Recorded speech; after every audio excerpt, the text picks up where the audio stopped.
Bharat America के बीच हुई trade deal से हिंदुस्तान के 8 करोड़ लोगों की रोजी रोटी पर खतरा है। डेयरी किसानों को हर साल करीब 1 लाख करोड़ रुपए का नुकसान होगा। पहले से ही किसानों को फसल का उचित दाम नहीं मिल रहा है।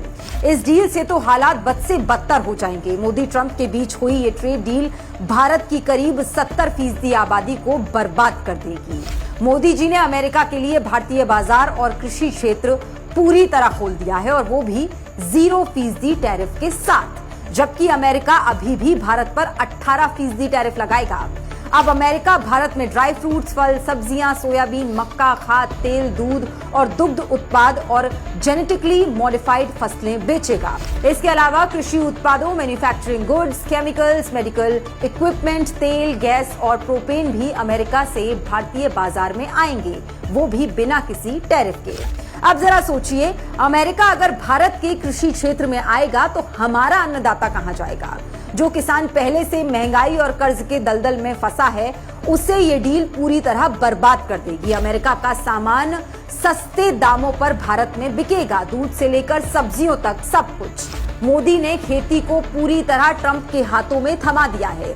अब ना तो भारत का किसान फसलों का रेट फिक्स कर पाएगा और ना ही बाजार में बेच पाएगा।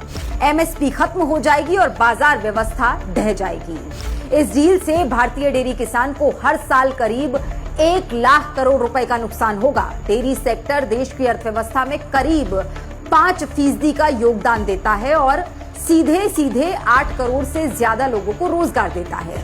इस पर संकट खड़ा हो जाएगा। एनसीआरबी के आंकड़े बताते हैं कि भारत में हर रोज करीब 30 किसान मजदूर आत्महत्या करते हैं। सरकारी आंकड़ों के मुताबिक आज भारत में हर किसान पर करीब 74,000 रुपए का कर्ज है।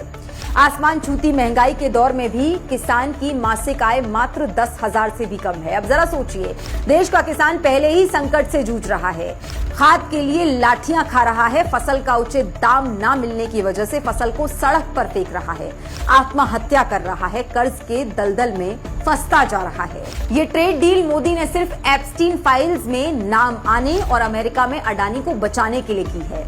इस डील से भारत और भारत के किसानों की बर्बादी ही होगी।